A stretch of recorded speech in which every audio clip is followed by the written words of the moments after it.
Again, we've reduced, over 22 feet of water or head against that powerhouse, which allows us to reactivate the powerhouse. We have removed... Major breaking news out of Oroville today. They've been able to begin to reactivate the Hyatt power plant. They now have water flowing through the dam at Oroville. A major breakthrough, a major turning point in the Battle of Midway for Oroville Dam. Let's look more specifically at what Bill had to say today. Pete, you getting some lunch? Quiet on the set. Don't spill the milk. And we can see right here in the numbers, the reservoir elevation is 848 coming up to 849 feet. It's been zero outflow, and now we've got a little bit of trickle of outflow. This outflow is coming from the Hyatt power plant, and it's not coming through the spillway. So the spillway, the main spillway, is still shut off, and this is the beginning of the operation of the Hyatt power plant. They're spooling up one turbine at a time. They've got a total of 6 turbines in the Hyatt power plant. One of those is in op and will remain in op for a while. They got to get some new turbine blades. So they want to ramp this number up to 3,000 CFS by the end of today, the 3rd of March. Eventually, they're going to ramp up that Hyatt power plant as soon as they can up to its maximum operating potential of 14,000 CFS. And the big picture is they're going to try to control the level of Oroville Reservoir with just the Hyatt power plant. That means you only have 14,000 CFS to work with. They're going to try and prevent having to use that main spillway again. That being said, they are going ahead and putting in some temporary repairs, something to the order of mat and shotcrete in on the main spillway in the event that they need to use it again. But with a lake level of 849 right now, we've got weather moving in this weekend, cold weather, snowy weather. They're expecting it to rise to 853, and then pretty soon those inflows should equal about 14,000 CFS of the outflows and drop lower down to about 10,000 CFS in, 14,000 CFS out. So if Mother Nature allows it, they will be able to control the level of Oroville Lake with just the Hyatt power plant. What are they doing with this water? They are refilling up the Thermalito afterbay and forebay and the diversion pool so they can continue to maintain a minimum 2,500 CFS release into the Feather River. Once this outflow gets ramped up and these pools get filled up, they'll be able to ramp up the Feather River back up to equal whatever's coming out of the Oroville Reservoir.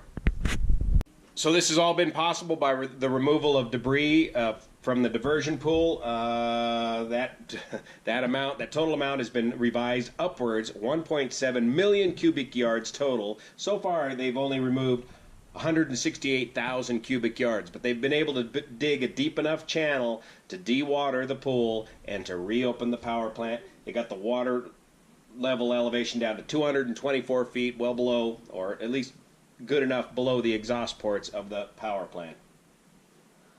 The one concern I have is if Mother Nature works against us, we have to fire up that main spillway again.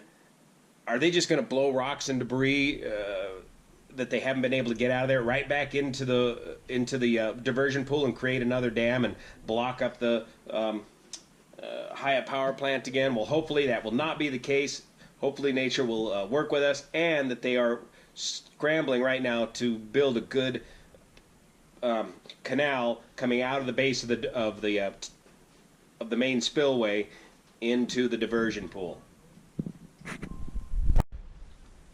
Another point about using the main spillway, if in the event they ever have to use it again, after talking with engineer Kevin Dossie, I think they're going to want to throttle that spillway right up to about 40,000 CFS in order to get that water moving over that spillway and diving off down into the plunge pool, rather than having a low flow rate of 10 or 20,000 CFS kind of dribbling over the edge and continuing to head cut or erode the edge of that busted spillway. So if in the event they have to use that main spillway again, I think they're going to have to open it up pretty hard. Now what's that going to do to the debris field down below? Another delicate balance, if it comes to it. Regarding the effort to removing the 1.7 million cubic yards of debris. They've got 11 excavators, 4 bulldozers, and 36 dump trucks, achieving a rate of about 60,000 cubic yards per day. That's a big pile of dirt. So the idea is to be able to continue to operate while there's still flowing water down this channel, and hopefully not have to use this main spillway. It's going to be everybody out of the pool if they have to fire this main spillway up again. Looking back at the precipitation amounts for the last 2 months, they've determined that this has been a 100-year event. And the sheriff revisited the evacuation warning. When can they lift that? When enough redundancies get into place. The number one being the armoring of the emergency spillway. That's done to his satisfaction. Number two, the lake level remains below 850 feet. We're hovering at that level right now. And number three, removal of the debris and reinstatement of the Hyatt powerhouse back to full capacity, 14,000 CFS. So for now, the emergency evacuation warning remains in effect throughout this weekend. They're going to reevaluate it on Monday and see if they got that Hyatt power plant functioning up to its full capacity before they'll consider lifting the emergency evacuation warning. Good news for the folks at Oroville. And a big round of applause and a cheers for those hard-working crew that are down there working night and day, getting the Battle of Midway turned around.